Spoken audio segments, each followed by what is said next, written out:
திருமணமாகாமல் 22 வயதில் கர்ப்பமானேன். இதில் முக்கியமான திருப்பம் என்னவென்றால், என் கர்ப்பத்திற்கு யார் காரணம் என்பது எனக்கு தெரியாது. என் கர்ப்பத்திற்கு யார் காரணம்? என் வாழ்க்கையில் அப்படி என்ன நடந்தது? வெறும் ஆசைக்காக மட்டுமல்ல, வேறு ஒரு காரணத்திற்காகவும் என் வாழ்க்கையில் இப்படி ஒரு மோசமான சம்பவம் நடந்திருக்கு என்பதையும் எப்படி கண்டுபிடித்தேன்? என் போராட்டமான வாழ்க்கையை உங்களிடம் கூறப் போகிறேன். நீங்கள் யாரும் எதிர்பார்க்காத பல திருப்பங்கள் உங்களுக்காக இந்த கதைக்களத்தில் காத்து கொண்டிருக்கிறது. மறக்காம நமது சேனலை சப்ஸ்கிரைப் செய்து கொள்ளுங்கள். என் பெயர் நந்தினி. எனக்கு 22 வயது. நான் ஒரு சாதாரண மிடில் கிளாஸ் குடும்பத்து பொண்ணு.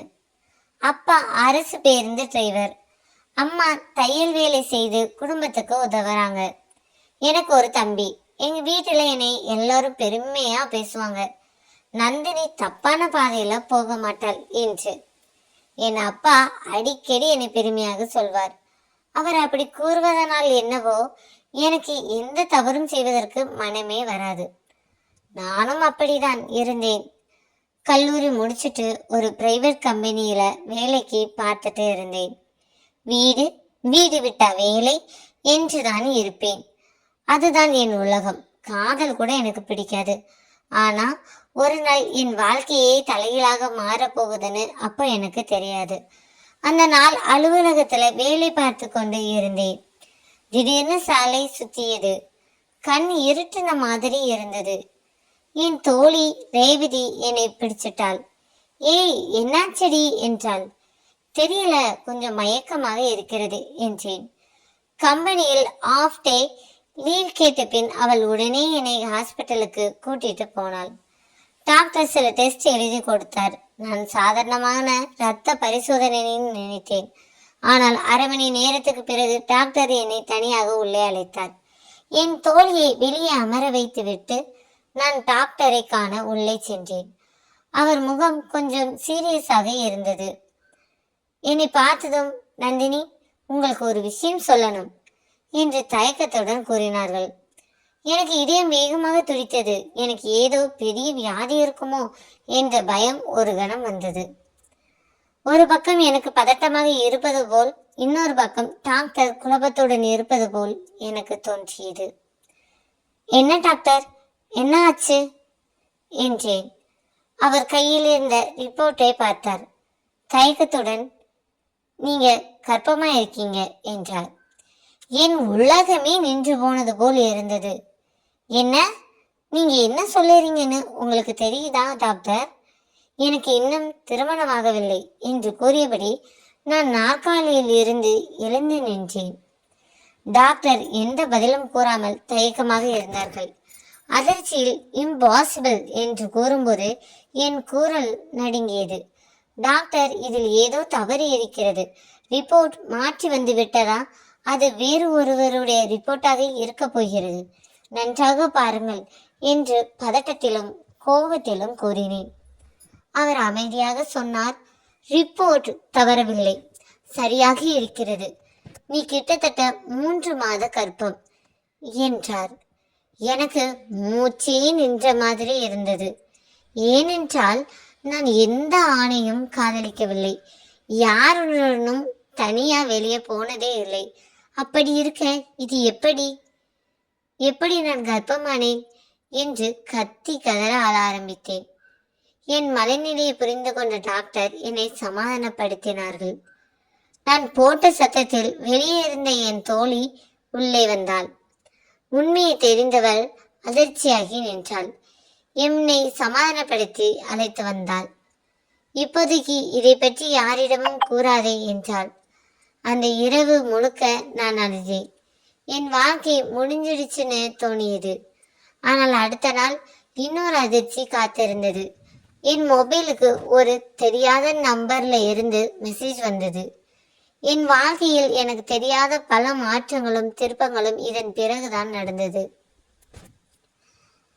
அப்படி அந்த மெசேஜில் என்ன இருந்தது தெரியுமா? நீ கர்ப்பமா இருக்கிறது எனக்கு தெரியும் என்றுதான் இருந்தது. இதை படித்ததும் அதிர்ச்சியில் உறைந்து போய் நின்றேன். அதுக்கு கீழே இன்னொரு வரி இருந்தது. உண்மையை தெரிஞ்சுக்கணும்னா பழைய நினைவுகளை தேடு. அந்த மெசேஜ் அனுப்பியவர் யார்? எனக்கு கர்ப்பம் என்று அவருக்கு எப்படி தெரியும்? அவர் சொல்லும் பழைய நினைவுகள் என்றால் என்ன என பல கேள்விகள் என் மனதில் தோன்றியது.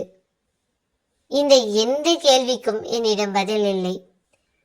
இனி நான் என்ன செய்ய போகிறேன்? அந்த கேள்விகளோடு என் வாழ்க்கையின் மிக பயங்கரமான பயணம் தொடங்கியது. அந்த மெசேஜ் வந்த பிறகு எனக்கு தூக்கமே வரவில்லை.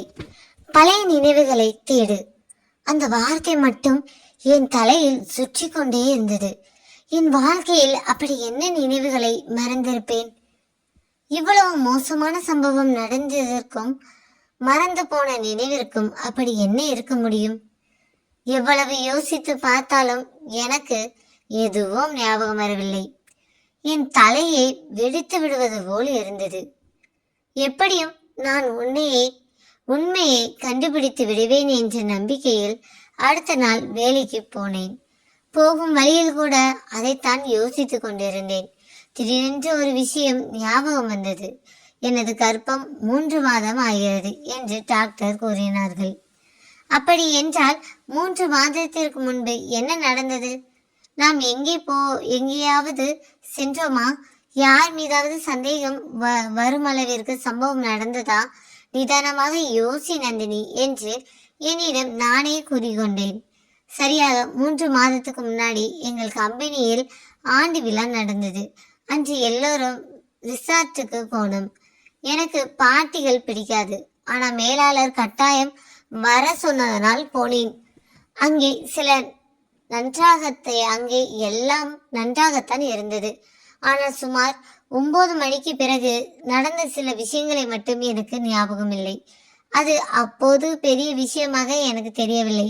அந்த நிமிடங்கள் என் உடலில் பல மாற்றங்களை நான் உணர்ந்தேன். தலைவலி வந்தது, மயக்கம் வந்தது. வீட்டுக்கு வந்து தூங்கிட்டேன்னு நினைத்தேன்.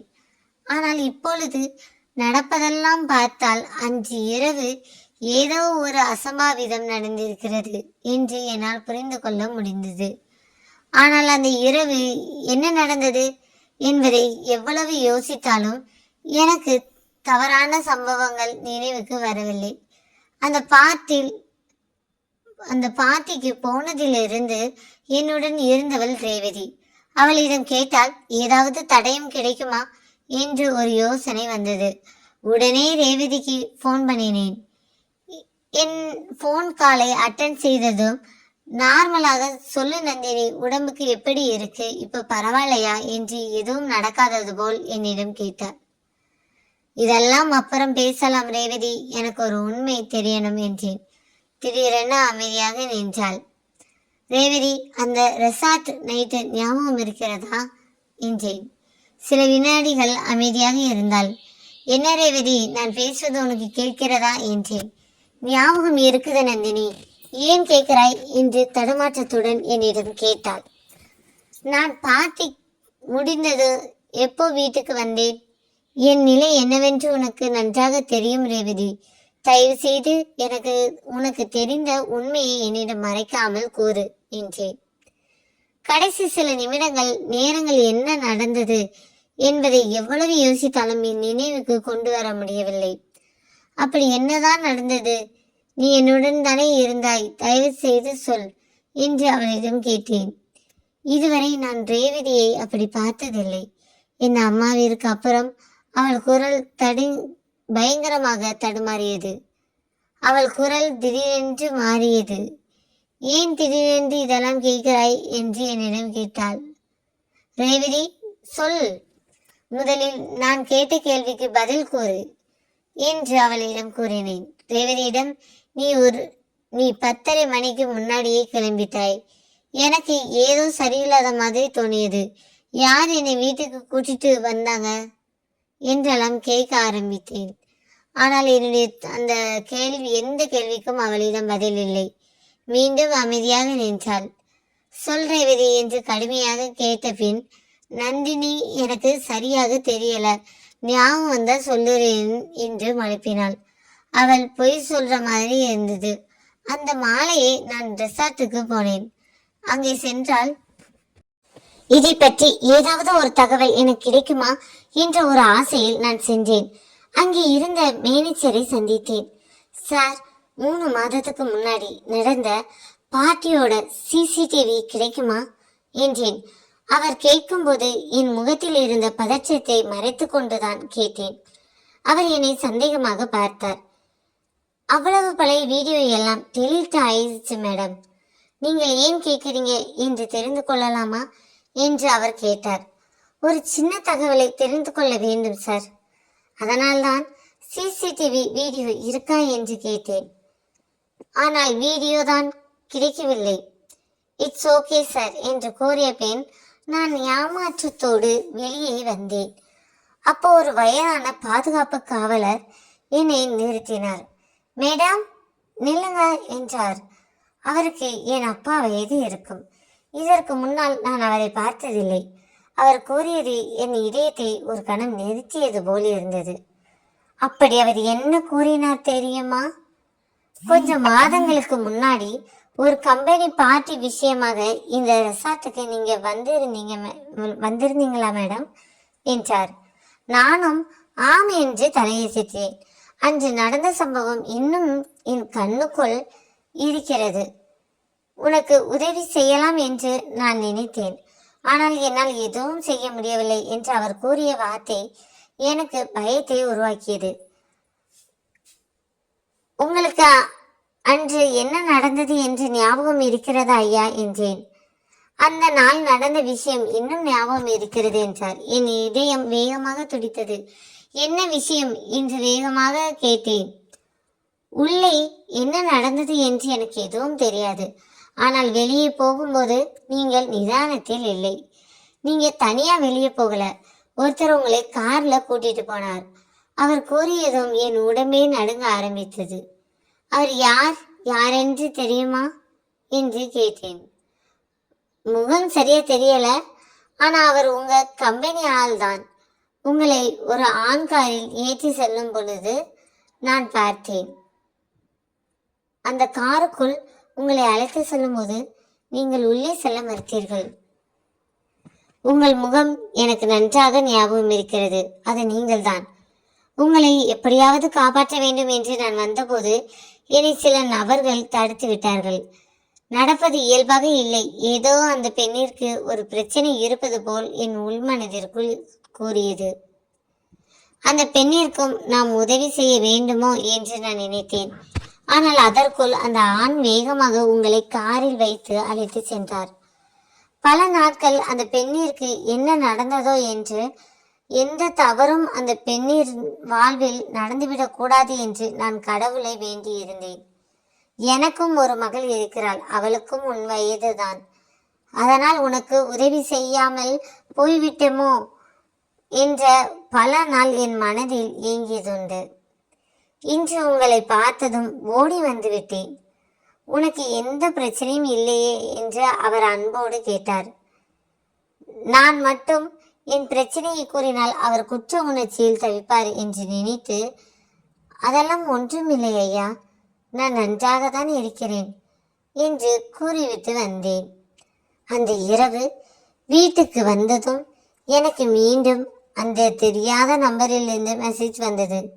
நீ உண்மைக்கு அருகில் நெருங்கிவிட்டாய் என்று. அதுக்கு கீழே ஒரு போட்டோவும் இருந்தது. அந்த போட்டோவை பார்த்ததும் என் கைகள் நடுங்க ஆரம்பித்தது. அது நாங்கள் பார்ட்டி செலிப்ரேஷன் செய்த ரெசார்ட் பார்க்கிங் ஏரியா. அந்த போட்டோவில் ஒரு காருக்கு அருகில் மயக்க நிலையில் நானும் என்னை பிடித்து நிற்கும் ஒரு கணவனும் இருந்தோம். ஆனால் அந்த ஆணின் முகம் மட்டும் திட்டமிட்டு மறைக்கப்பட்டிருந்தது. அதற்கு கீழே ஒரு வரி இருந்தது. போட்டோவில் இருக்கும் ஆணை நீ தினமும் பார்ப்பாய் என்று இருந்தது. அந்த நொடி என் மூச்சே நின்று போனது. ஏனென்றால் என் வாழ்க்கையை தினமும் நான் பார்க்கும் ஆண்கள் மிகவும் சிலர்தான். அவர்களில் ஒருவர் இதற்கு காரணமா என்பதை என்னால் நினைத்து கூட பார்க்க முடியவில்லை. அந்த போட்டோவை பார்த்த பிறகு என்னால் அமைதியாக இருக்க முடியவில்லை. அவர் என்னை தினமும் பார்க்கிறாய், அந்த ஒரு வரிதான் என்னை பயமுறுத்தியது. நான் தினமும் பார்க்கும் ஆண்கள் அதிகம் இல்லை. என் அப்பா, என் தம்பி, ஆபீஸ் மேனேஜர் அரவிந்த், அக்கவுண்டில் பிரிவில் வேலை பார்க்கும் கார்த்திக், அவ்வளவுதான். இவர்களை தவிர நான் பார்க்கும் எந்த ஆண்களிடமும் அவளாக பேசியதில்லை. ஆனால் இவர்களில் யாரையும் சந்தேகப்பட என்னால் முடியவில்லை. அடுத்த நாள் அலுவலகத்துக்கு போனேன். எல்லோரையும் பார்த்தேன்.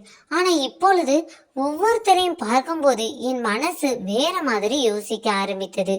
என் பிரச்சனைக்கு இவர் காரணமாக இருப்பாரா, இல்லை அவரா இருப்பாரோ, அல்லது நான் நினைக்காத வேற யாராவது காரணமாக இருப்பாங்களா? இந்த சிந்தனையில் என் வேலை நேரம் ஓடியது. மதிய நேரம் ஆனது. என் டேபிள் மேல் ஒரு கவர் இருந்தது. அதில் என் பெயர் மட்டும் எழுதப்பட்டிருந்தது. அதை திறந்தேன். உள்ளே ஒரு பென் டிரைவ் இருந்தது. யார் வைத்தது தெரியவில்லை.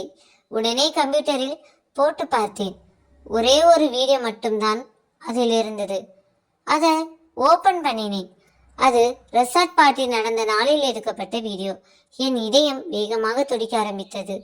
வீடியோவில் நான் இருந்தேன், ரேவதியும் இருந்தால். எல்லோரும் சிரிச்சிட்டு பேசிட்டு இருந்தாங்க. முதல் சில நிமிடங்கள் சாதாரணமாக இருந்தது. பிறகு நான் ஜூஸ் குடிப்பது தெரிந்தது. அதற்கு பிறகு வீடியோ திடீரென்று கட் ஆயிடுச்சு. முக்கியமான இடம் மட்டும் நீக்கப்பட்டிருந்தது. அந்த நிமிஷம் எனக்கு ஒரு விஷயம் புரிந்தது.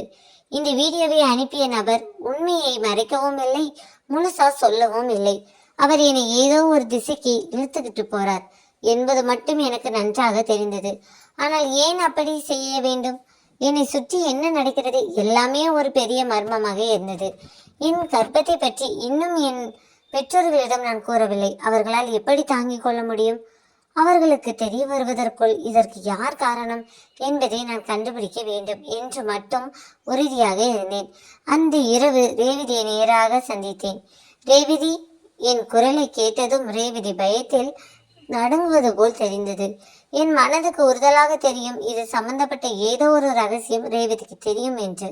அவளிடம் இந்த தயக்கமும் இன்றி நேராக, நீ என்கிட்ட ஏதாவது மறைக்கிறியா என்று வெளிப்படையாகவே கேட்டேன். அவள் முகம் வெளியேறி போனது. சில தடுமாற்றங்களுடன், என்ன பேசுற? நான் ஏன் உன்னிடம் மறைக்க வேண்டும்? அப்படியெல்லாம் எதுவும் மறைக்கவில்லை. முதலில் நீ எதை பற்றி பேசுகிறாய் என்று கூட எனக்கு தெரியவில்லை என்று மழுப்பினாள். அந்த ரெசார்ட் நைட் என்ன நடந்தது? ரேவதி, நானும் நீயும் நல்ல நண்பர்கள் தானே. என்ன பிரச்சனை என்னவென்று உனக்கு தெரியும். இதை பற்றி ஏதோ ஒரு ரகசியம் உனக்கு நன்றாக தெரியும் என்று எனக்கு தெரியும். அப்படி இருக்க ஏன் மறுக்கிறாய்? தயவு செய்து சொல் ரேவதி என்று கூற, என்னை அறியாமல் என் கண்களிலிருந்து கண்ணீர் வடிய ஆரம்பித்தது. சில வினாடிகள் அவள் அமைதியாக இருந்தாள். பிறகு மெதுவாக சொன்னால், அந்த நாள் எனக்கும் பயமாக தான் இருந்தது.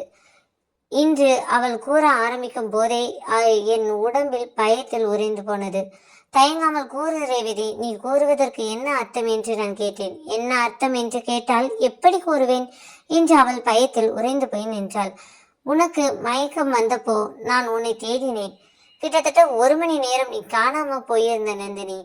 ரேவதி ரேவதி என்று நீ முணங்கிய அந்த வார்த்தைகள் இன்னும் என் காதுகளில் எதிரொலிக்கிறது என்று அவள் கூறும்போதே அவள் கைகள் எல்லாம் நடுங்க ஆரம்பித்தது. அவள் இப்படி பயப்படும் அளவிற்கு அங்கே என்ன நடந்தது? நிதானமாக சொல் ரேவதி, இங்கு நீயும் நானும் மட்டும்தான் இருக்கிறோம். எதையும் நினைத்து பயப்படாதே என்று அவளிடம் நான் கூறினேன். பொறுமையாக இருந்தவள் திடீரென சீறி பாய்ந்தாள். இங்கு நீயும் நானும் மட்டும்தானே இருக்கிறோம் என்று நீ நினைக்காதே நந்தினி. உன்னை சுற்றி எப்போதும் ஒருவர் இருக்கத்தான் செய்கிறார் என்று அவள் சொல்லியது கோபத்தில் அல்ல, ஒருவித அதீத பயத்திலும் தான். அவள் அவ்வளவு ஆவேசமாக கத்தினாள். அவளின் இந்த சூழ்நிலை மேலும் என்னை பயமுறுத்தியது. அமைதியாக நின்றேன். சிறிது நேரத்தில் தண்ணியிலே அணைந்தாள். சாரி நந்தினி, என்னால் இதற்கு மேல் எதுவும் கூற முடியாது. உனக்கு நடந்தது அநியாயம். ஆனால் அது யாரு, எப்படி நடந்தது என்று விசாரிக்காமல் நீ இருப்பதுதான் உனக்கு நல்லது என்று அவள் கூறியது எனக்கு பயத்தை மட்டுமல்ல கோபத்தையும் ஏற்படுத்தியது. நிச்சயம் இதற்கு யார் காரணம் என்று கண்டுபிடிப்பேன் என்றேன். ஆனால் அவள் அதற்கு என்ன கூறினாள் தெரியுமா? என் அருகில் வந்து என் கைகளை பிடித்து கொண்டு, உன்னை சுற்றி பல மர்மங்கள் இருக்கிறது நந்தினி. அது தெரியாமல் இருக்கும் வரை உனக்கு நல்லது. தெரிந்தால் அதை உன்னால் தாங்கிக் கொள்ள முடியாது. உன் கர்ப்பத்திற்கு யார் காரணம் என்று நீ யோசிக்கிறாய். ஆனால் நீ எப்படி கர்ப்பமானாய் என்று உனக்கு தெரியுமா? அது தெரியாத வரைக்கும் உன் வாழ்க்கை அமைதியாக இருக்கும். உன் நல்லதுக்காக தான் சொல்கிறேன் நந்தினி. நீ இந்த சம்பவத்தை பற்றி விசாரிக்காதே என்று அவள் கூறியது மேலும் ஒருவித அதிர்ச்சியை ஏற்படுத்தியது. அப்படி அந்த 1 மணி நேரத்தில் என்னதான் நடந்தது? ரேவதியிடம் அப்புறம் என்ன நடந்தது என்று நான் நடுங்கிய குரலில் கேட்டேன். ரேவதி கண்களை கீழே பார்த்தாள். பிறகு, நீ ரெசார்ட் வெளியே இருந்தாய். உன் கூட ஒரு ஆள் இருந்தார். யாருன்னு பார்க்க முன்னாடியே அவர் உன்னை கார்ல ஏத்திட்டு போயிட்டார். ஏன் இதை இத்தனை நாளா சொல்லல என்று நான் கத்திட்டேன். அவள் அழ ஆரம்பித்தாள். அந்த ஆள் என்னை மிரட்டினார். நீ இதை பற்றி பேசினாய் என்றால் உனக்கும் உன் குடும்பத்துக்கும் பிரச்சனை வரும் என்று சொன்னார். அந்த நொடியிலே ரேவதி மீது இருந்த சந்தேகம் கொஞ்சம் குறைந்தது. அவள் பொய் கூறவில்லை. அவள் சொல்லியதும் அந்த வாட்ச்மேன் அண்ணன் சொல்லியதும் ஒன்றாக தான் இருந்தது. அவளிடம் கடைசியாக ஒன்று கேட்டேன். உன்னை மிரட்டியவர் யார் என்று தெரியுமா என்று கேட்டேன். அவள் அமைதியாக நின்றாள். எனக்கு ஒரு மெசேஜ் வந்தது. என் கர்ப்பத்திற்கு காரணம் உனக்கு தெரிந்த ஒருவர்தான் என்று. அதனால்தான் கேட்கிறேன் ரேவதி என்றேன். அவள் ஒரு உண்மையை என்னிடம் கூறினாள். உன்னை காரில் ஏற்றி சென்றவரை தூரத்தில் இருந்து பார்த்தேன். ஆனால் அவர் முகம் எனக்கு தெரியவில்லை. ஆனால் அவர் உடல் அமைப்பும் என்னிடம் வந்து மிரட்டியவரின் உடல் அமைப்பும் வேறு வேறாக தான் இருந்தது. நிச்சயம் உன் நிலைமைக்கு காரணமானவன் நேரடியாக என்னிடம் பேசவில்லை என்பது மட்டும் எனக்கு உறுதலாக தெரியும். என்னை வந்து மிரட்டியவன் அவன் கூலியாளாக கூட இருக்கலாம். ஆனால் அவன் என்னை மிரட்டியதிலிருந்து ஒன்றை புரிந்து கொண்டேன். உன் கர்ப்பத்திற்கு காரணமான பிரச்சனைகளை வைத்து அவன் என்னை மிரட்டவில்லை. அவன் அறியாமலேயே உன்னை பற்றி சில விஷயங்கள் உளறினான். அதை என்னால் சொல்ல முடியாது நந்தினி. ஆனால் உன்னை வெகு நாட்களாகவே ஒரு பெரிய கும்பல் கண்காணித்து கொண்டிருக்கிறது. இதை மட்டும் என்னால் உறுதலாக சொல்ல முடியும். அவர்கள் உன்னை மட்டுமல்ல, உன்னுடன் பழகுவர்களையும் சேர்த்து கண்காணிக்கிறார்கள். கவனமாக இரு, தனியாக எங்கும் செல்லாதே என்று ரேவதி கூறினாள். ஆனால் புதிய கேள்வி வந்தது. அவளை மிரட்டினது யார்? அடுத்த நாள் அலுவலகத்திற்கு இன்னொரு அதிர்ச்சி காத்திருந்தது. நான் வேலை பார்த்து கொண்டிருந்த போது கார்த்திக் என்னிடம் வந்தார். நந்தினி, கொஞ்சம் வெளியே வரியா என்று தயக்கமாக கூறினார். அவர் முகத்தில் பதட்டம் இருந்தது. வெளியே போனோம். சுற்றிலும் யாரும் இல்லை. அவர் மெதுவாக சொன்னார், நீ அந்த ரெசார்ட் விஷயத்தை விசாரிக்கிறாயா என்று கேட்டதும் என் இதயம் ஒரு நெடி நின்றது. உனக்கு எப்படி தெரியும் கார்த்திக் என்று அதிர்ச்சியில் கேட்டேன். அவன் நிதானமாக, அதை விட முக்கியம், நீ இப்பவே இதை நிறுத்து என்று கூறியதுதான். அவனிடம், ஏன் விசாரிக்க கூடாது? இதை பற்றி எப்படி உனக்கு தெரியும்? நான் கர்ப்பமாக இருப்பது உனக்கு தெரியுமா? ரேவதிக்கும் எனக்கும் மட்டும்தானே இந்த உண்மை தெரியும். உனக்கு எப்படி தெரிய வந்தது? உனக்கு ஏதேனும் உண்மை தெரியுமா? உண்மையை கூறு கார்த்திக் என்று பதட்டத்திலும் கோபத்திலும் நான் அவனிடம் கேட்டேன். அவன் எந்த பதட்டமும் இல்லாமல் நிதானமாக, உனக்கு ஆபத்து இருக்கிறது நந்தினி, இதை பற்றி விசாரிக்காதே என்று கார்த்திக் கூறினான். ஆனாலும் அவனிடம் நான் என் கேள்விகளை நிறுத்தவில்லை. என் மனதில் 1000 கேள்விகளும் குழப்பங்களும் இப்பொழுது ஓடிக்கொண்டிருக்கிறது. என்னை சுற்றி என்னதான் நடக்கிறது? அப்படி என்னதான் ஆபத்து இருக்கிறது? இப்படிதான் ரேவதியும் கூறினாள். என்னை சுற்றி என்ன நடக்கிறது என்று சுற்றி இருப்பவர்களுக்கு கூட ஓரளவுக்கு தெரிகிறது. ஆனால் எனக்கு எதுவும் தெரியவில்லையே என்று மனவேதனையில் கத்த ஆரம்பித்தேன். தயவு செய்து சொல் கார்த்திக், அப்படி என்ன ஆபத்து என்று நான் கேட்டேன். அவர் பதில் சொல்லாமல் ஒரு போட்டோவை கொடுத்தார். அதை பார்த்ததும் என் உடம்பே நடுங்கியது. அந்த போட்டோவில் நான் இருந்தேன் ரெசார்ட் பார்க்கிங்கில். ஆனால் இந்த முறை அந்த ஆணின் முகம் மறைக்கப்படவில்லை. என்னை பிடித்து நிற்பவர் யார் என்று தெளிவாக தெரிந்தது. நான் மூச்சு விடக்கூட முடியாமல் பார்த்து கொண்டிருந்தேன். ஏனென்றால் அந்த போட்டோவில் இருந்த ஆண் வேற யாரும் இல்லை, என் அப்பா. மூச்சு விடுவதற்கு கூட அவ்வளவு கஷ்டமாக இருந்தது. அந்த அதிர்ச்சியிலிருந்து நான் வெளியே வரவே முடியவில்லை. என்னை காரில் ஏற்றி சென்றது என் அப்பாவா? என் கர்ப்பத்திற்கும் அப்பாவிற்கும் என்ன சம்பந்தம் இருக்கிறது? அவர் நிச்சயம் எந்த தவறும் செய்ய மாட்டார். அதை நான் முழுவதும் நம்புகிறேன். இந்த போட்டோ உனக்கு எப்படி கிடைத்தது கார்த்திக்? உனக்கு எப்படி உண்மைகள் தெரிந்தது? அவனிடம் எத்தனை கேள்விகள் கேட்டாலும் அவன் கூறிய ஒரே பதில், போட்டோவில் இருப்பது உன் அப்பா, ஆனால் உன் கர்ப்பத்திற்கும் அவர் காரணம் இல்லை என்று கூறியவன் இதற்கு மேல் என்னிடம் எதுவும் கேட்காதே. உன்னை காப்பாற்ற உண்மையை நான் கூறினால் என் உயிருக்கு உத்தரவாதம் இல்லை என்று பதத்துடன் கார்த்திக் கூறினான். இவ்வளவு உயிர் பயம் ஏற்படும் அளவிற்கு இவனையும் மிரட்டியது யார்? அப்படி என்னதான் நடந்தது? பல குழப்பங்கள் என் மனதில். அப்படின்னா உண்மையான குற்றவாளி யார்? அந்த குற்றவாளியை யார் காப்பாத்துறாங்க? என்னை யார் வழி நடத்துறாங்க? இத்தனை மாதங்களில் என் அப்பா இந்த சம்பவங்களை பற்றி என்னிடம் ஏன் கூறவில்லை? அவருக்கும் என் கற்பத்திற்கும் அப்படி என்ன சம்பந்தம் இருக்கிறது? அந்த இரவு வீட்டுக்கு வந்தபோது என் கதவுக்கு கீழே ஒரு கடிதம் இருந்தது.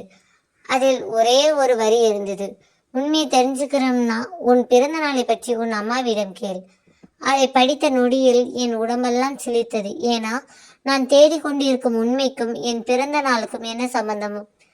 என் அப்பாவை என்னால் சந்தேகப்பட முடியவில்லை. இந்த பிரச்சனையை திசை மாற்றி இழுத்தடிப்பதற்காக யாரோ பின்னிருந்து இப்படி எல்லாம் செய்கிறார்கள் என்று என் மனதை நானே சமாதானப்படுத்தி கொண்டேன். ஆனால் என் பிறந்த நாளை பற்றி ஏன் விசாரிக்க சொல்கிறார்? நான் இந்த உலகில் காலடி வைத்த அந்த நாளுக்கும் என் கர்ப்பத்திற்கும் என்ன சம்பந்தம் இருக்கிறது? இதை பற்றி யோசித்துக் கொண்டிருக்கும் போது இரவு 12 மணி இருக்கும். அதே நம்பரிலிருந்து ஒரு வீடியோ வந்தது. அந்த வீடியோவில் நானும் ஒரு ஆணும் நெருக்கமாக இருப்பது தெரிந்தது. அப்படி அந்த வீடியோவில் என்னவெல்லாம் இருந்தது தெரியுமா? அவன் என்னை எப்படி கர்ப்பம் ஆக்கினான் தெரியுமா? நீங்கள் நினைத்தும் பார்க்காத ஒரு சம்பவம் நடந்தது. என் அப்பாவிற்கும் இதற்கும் என்ன சம்பந்தம்? என்னை சுற்றிய அந்த நீண்ட மர்மம் என்ன? பார்ட் 2 வீடியோவில் பார்க்கலாம். நிச்சயம் நீங்கள் எதிர்பார்க்காத பல திக் நிமிடங்கள் அடுத்த வரும் எபிசோடில் இருக்கிறது. இவர்களை மிரட்டியது யார் என்பதும் அந்த எபிசோடில் வரும். மறக்காம நமது சேனலை சப்ஸ்கிரைப் செய்து கொள்ளுங்கள். தொடர்ந்து உங்கள் ஆதரவு எங்களுக்கு கொடுங்கள்.